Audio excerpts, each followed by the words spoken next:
and welcome back to another episode of the Zero Empty Spaces podcast, episode 60, with Gulfstream Park, Hallandale Beach resident artist Frank Javi B. Bolaños from his beautiful space here in the Villages at Gulfstream Park. If you didn't know about Zero Empty Spaces, myself, Evan Snow, and my business partner, Mr. Andrew Martineau, started an initiative to activate vacant commercial real estate spaces to create affordable working artist studios so artists like him could have space to create and collaborate affordably outside their homes. It's led to a myriad of win-win-win benefits over the last 5 years in 31 spaces.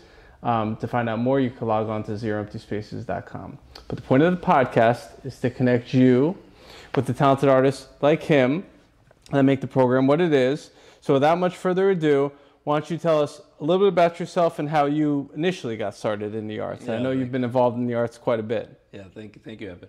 Yeah, up to very recently, probably up to 4 or 5 years ago, I was more involved in the arts in a supportive fashion, supporting different nonprofits that deal with the arts in general, but also arts that benefit students. Nice.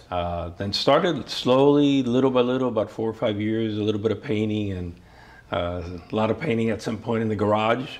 And then, as you know, a couple of years ago, my wife gave me a wonderful Christmas present, which is that she brought me to the space and said, turn on the Javi B art studio light behind me and said, hey, this space is now yours. And I said, what?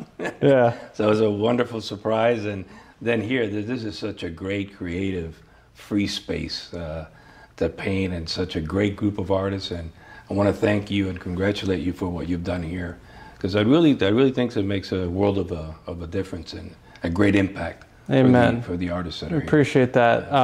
The wife part, that was one of the better stories. That was the only time that we've done that, where she reached out, said, I want to do this, I want to gift it, and even got you the custom neon light, which is pretty cool. And then just bringing you here for the surprise, it still brings a tear to my eye. Yeah, and I'd like to share that for anybody that's listening that is either starting out as an artist or is thinking about doing it, that if they've never painted or think they can't paint, it's like any other skill.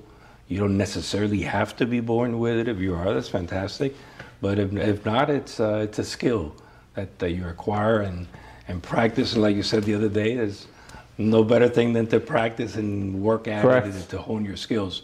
Because to tell you the truth, when I came in and saw some of the great artists that are here, I got a little bit of that imposter syndrome thing of like, wait a second, I'm not ready for this. Sure.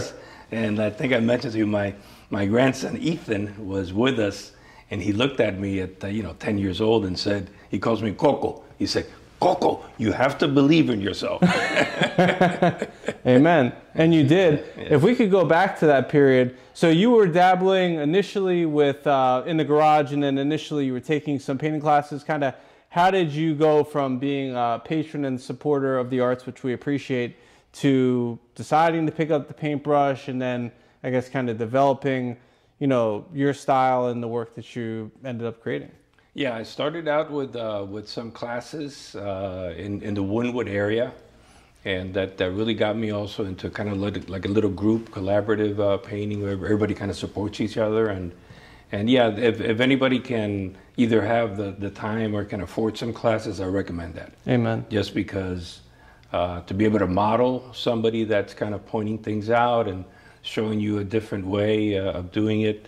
My art teacher would say more paint, and then I would say, I know, no fear, more paint. So, little things like that help a lot. Okay, and then from those early beginnings and from the classes, kind of how did you decide on the style that you've been working on now these last couple of years, and how would you kind of describe the style of your work? Yeah, one of the things that has developed a lot for me in the last couple of years since I've been here, and also since I've also taken some additional classes here nearby at a great art studio called Sophia Art Studio in Sunny Isles.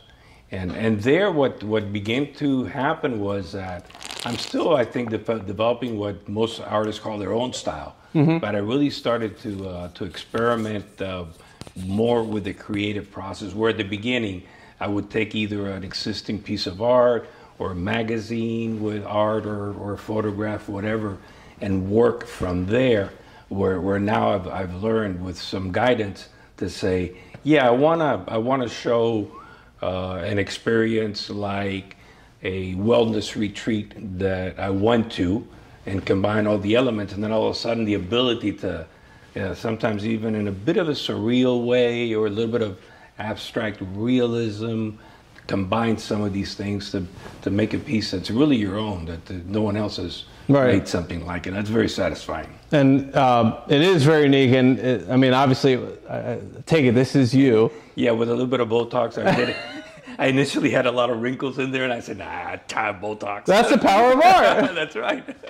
Why don't you tell us what we're looking at on the easel right now? Yeah, that was a great experience that I went to with my wife in Tucson, Arizona. It's a wellness retreat called Miraval, and they combine a whole different skew of different practices and mediums and meditation, yoga, a whole bunch of different things. And there I had some very strong experiences. So what I try to represent with this piece is my own experience, including sitting in meditation. And at the same time, some of the background, the beautiful geography in the mountains there, and then some of the elements that were present around the property. Cactus tree, they had some really nice representations of different animals and turtles. It was a very beautiful place and a beautiful experience. Amen. And one thing that I'm noticing now, just looking at the sky, and I noticed from my experience going to Sedona in Arizona, and artists have shared, is how the environment and nature influences, and the environment that you're in influences the work, and how the vibrancy of the sun and the sky in Arizona is that much different than here. Really, and you can actually see that reflected on this piece. And I'm really glad that you captured, so many elements of that experience, which was meaningful for you. And I always like to say art could be history, art could be storytelling, art could be communication, documentation, and you've really been able to document that on this piece and maybe on all of your work generally. What do you hope to convey to the viewer, to the collector, to the patron, to the public? What would you like them to take away from interacting and engaging and looking at your work? Yeah, I would say for patrons, for folks that either like art or collect art or want to support artists, to ask for the story behind the painting and the art. And that's something, by the way, that I've learned here, because at the beginning here I was very tight-lipped as to talk about what I was doing or trying to portray in the art. But I've found that people really want to know what was in your head, in your heart, in your spirit, and what you're trying to put on canvas. And I would say to anybody that's supporting the arts to look for that and to support artists, because artists are, they're really looking for, everybody wants a pat in the back, an attaboy, so to speak, attagirl.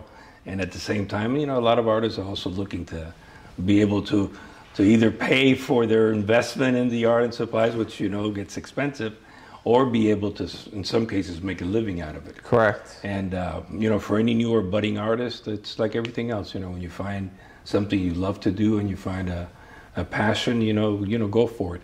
Like this one has also a prayer tree that was there. And my middle name is Javier, so Javi connects to that. But also the name of the studio is in honor of my son, Javier Bolaños, Javi B. So the prayer tree also is for him as well. The story, I'm glad that you mentioned that, because when you connect to the story, then you have a greater connection to the piece. And if you are in a position to purchase and support an artist in that regard by purchasing their artwork, then it will mean that much more to you when it lives in your home, in your office, on your yacht, wherever you would place that artwork. And that's one of the beautiful things I love about having the studios being open to the public here with 19 artists in our Gulfstream Park space, is that everybody's style is different. Everybody comes from a different background and walk of life. Everybody has, their own unique trajectory that set them on this path. And then by taking a few moments to connect with an artist, you can learn what fuels their fire, what inspires them. That's also why I love doing this podcast, because the next thing I'd like to ask you is, who are some of your inspirations on the artistic side, either painters or other creatives? I know you've been involved in other mediums of art as well, but who do you generally refer to or comes to mind as artistic inspiration? Yeah, the Van Goghs, the Matisse, a lot of the classical.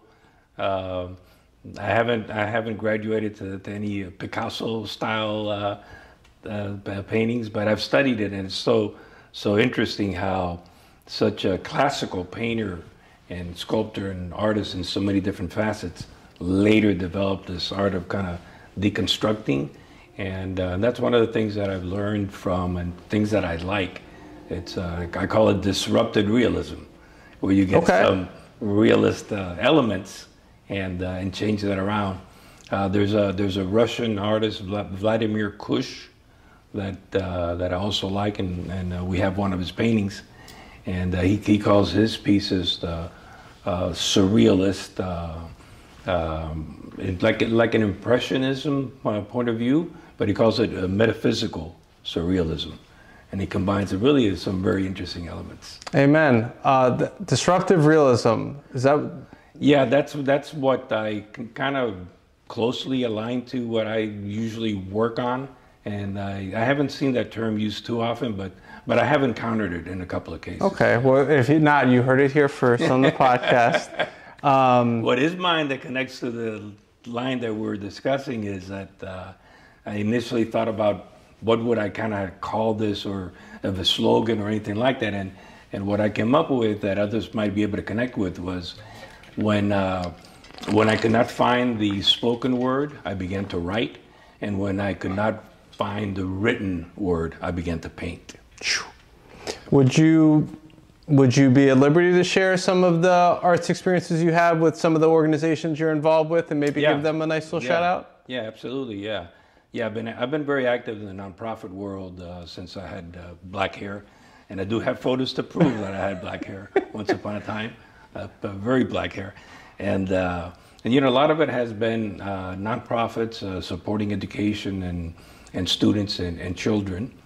And then I've done a lot also supporting nonprofits in the theatrical world. On the education side, I started in Miami-Dade County. There I was blessed to be chairman of the school board at one period of time. Oh, wow. Very involved in education there and other nonprofit entities. And more recently, a lot in the arts, particularly theater. Mm-hmm. I'm currently the president of the Florida Theatrical Association, a board member of Slow Burn Theater. That I know you recently had another podcast. Yeah, on the Choose 954 podcast, had the founders, and I'll actually be going to see the Witches of Eastwick. Oh yeah, they're running now, yeah. Yeah, next week at the Broward Center. But I'm glad that, not everybody, some people are only into visual arts, some people are only into performing arts, some people are only in one lane, right. And you found your way into different lanes and find ways to support and connect others with the arts. One of the things I like about education, and I'm the co-founder of Avant-Garde Academy at K-12. Oh, really? K-12 school here in Hollywood. Okay. And one of the things I like about education in that venue, especially ours is at K through 12, is that it represents so many different aspects of the community, and we've got almost 24 different clubs and activities where students really are able to experiment in the different arts. How about that? Have some friends whose kids go there. It came up in conversation the other night. And it's good to start them young, and I certainly appreciate that. Yeah. We're certainly glad to try to connect people, not just kids, not just adults, but with the arts. And in this location, this Saturday, the 26th, we're going to have a pumpkin pouring paint party that two of Javi's studio mates, Claudia Garcia and Beth Toledo, are going to facilitate. We're actually seeing this more and more, this pouring, but on objects. I mean, people pour to make nice abstract fluid art pieces, but it's kind of actually becoming like a little bit of a trend I'm seeing on Instagram and social media. But it's a way for people to get creatives. We're going to have, tablecloths and covers. We're going to have the supplies. It's $20. There's the 23rd annual Gulfstream Park Halloween costume contest that's going on later in the evening. This will be from 6 to 9 o'clock. So if you're looking to get your hands dirty and get creative, you can join us then. At our location here at Gulfstream Park in Hallandale Beach, we also host quarterly potlucks, which Javi's participated in for artists. Free event, bring a dish for 5 or 6 people. Not everybody eats everything. Our next one will be November 9th. You go around the table, introduce ourselves, talk a little bit about our work, And then generally there's a prompt every dinner. Probably going into Thanksgiving, it'll be something like, what are you grateful for? And you get a chance to connect, engage, get inspired by other creatives, form new connections. And that's really what we're trying to do by having these open collaborative spaces, is to, create those new neural pathways, create those new connections. And we've seen beautiful collaborations come from there. And the one that we're really excited about on my birthday is our first Cruise for Creatives Wellness Retreat, where we partnered with Art Next Level, which is one of the leading arts marketing and mindset platforms, with Sergio Gomez and his wife, Dr. Nina Gomez, where we're going to go on a cruise. We're going to retreat from this crazy life we live here in America, but also have some meaningful conversations on going from burnout to balance and identifying the signs of burnout, so you can equip yourself with tools, many of which free and available on YouTube, so that when you see those signs coming up, you could combat and hopefully even prevent burnout. So these are some of the things that we're glad to do in the space. And certainly, I know you've welcomed in friends to paint and get creative in the space. Which is great, so much fun. Family, I've seen the family here. I brought my grandson here as well to paint, I'd like to take the camera, spin it around, show them a little bit about your process in the studio and some of what you're working on. Sure. So why don't you tell us a little bit about your process in the studio here? Yeah, I start out by sketching, usually on paper first, what the general idea is, and it'll morph, it'll change. And then I start sketching it on canvas. And then the canvas will also speak to me, and the canvas will take me and it in a different direction many, many times. So it's a bit of a struggle with the canvas and what's coming out from the point of view of not my original idea, but let's go with it. And a life lesson in painting for me is that life is really meant to be like painting on a canvas, which is, you're allowed to start over, or you're allowed to paint over, or you're allowed to put one canvas down and start the other. So many times we think that what has happened with us or to us or around us is set in stone and can't be changed. But we're meant to live an experiment. I mean, we're meant to live the journey. And I often tell our kids that there's nothing that they may have gone through or they may have experienced that they can't change from the point of view of doing something different in a different way, no matter what that is. So, and the painting is very much like that. You can just, again, more paint, no fear. That's right. That's a good rule of thumb. What kind of paint are you working with nowadays for your supplies? The paint itself is the Liquitex Basics is what I use. Okay. And it works very nicely for me. It's really what I've been using now for the last 2 or 3 years. I see it's pretty popular. So if Liquitex is interested in sponsoring some artists, I'm sure they'd love some supplies to work on in the studio here. And this piece on the easel right now, could you give us a little context as to the backstory of this work? This one here? Yeah. Yeah, that's the one with my great-grandfather. How about that? Yeah, and he escapes Cuba on his way to Portugal, because this is during the time that Cuba was seeking its independence from Spain, so he didn't want to land in Spain. Yeah. Just in case. So he goes into Portugal, and then just through kind of word of mouth and all that, believe it or not, ends in Montpellier, France. Wow. Arrives as a young man of 17, and ends up studying medicine and graduating as a medical doctor. Wow. From the University of Montpellier, which is one of the first recognized medical schools in the world. How about that? Then marries a French woman, goes back with the French woman back into Cuba. And that's why some Bolaños, I didn't get that, but some Bolaños have the blue-green eyes from France. How about that? Yeah. And this was way back in the... Yeah, this is late 1800s. And he escaped in, is that... Yeah, he escapes hidden inside a barrel. And once he's out at sea, comes out of the barrel, and then he actually ran into the situation of, they could literally throw him over because they're really upset that he's a stowaway. But and if that would have happened, we might not be here right now. Yeah, exactly. Would have changed everything. Oh my! Would have changed the course of your life. Yeah, yeah. Oh man. You know, I was going to make this a little bit more representative of Cuba and this a little bit more representative of Europe, where he escaped to, but I decided not to because the quest for a better life and sometimes the necessity to escape, the immigrant and refugee story is prevalent throughout the entire world. That's right. And you know, everybody is always looking to provide a better future for themselves and their families. Amazing. Well, I appreciate you sharing that story. And the last thing that we like to ask here on the podcast is, what do you like the most about having a studio to create in outside of your home? Yeah, the open space, the collaboration with other artists, and it really becomes like an extended family, with a lot of camaraderie. Yeah. And you know, people will point out, you know, Alex will come from the back and say, like in this one, she's telling me, you know, put more volume. But you know, yeah, I told her I got rid of the wrinkles, you know, but yeah, a little bit more volume. So you get that kind of feedback, which is very positive. It is, and it's a lot different than if you're creating at home. You say, hey, honey, how does this look? Oh, that looks great, honey. Yeah. By being around 19 other artists, no two have had the same style, which is always amazing. Like I said, everybody comes from a different background, a different walk of life. So we appreciate you sharing a little bit about your journey, your background, family's background. That's a fascinating story. If they'd like to follow you on social media and the interwebs, where can they find you? Yeah, mostly Instagram, Javi.B _art, I believe is how it is. Yeah, okay. It's on our website as well. Yep. You'll find this on our YouTube page, on our Spotify page, where podcasts can be found.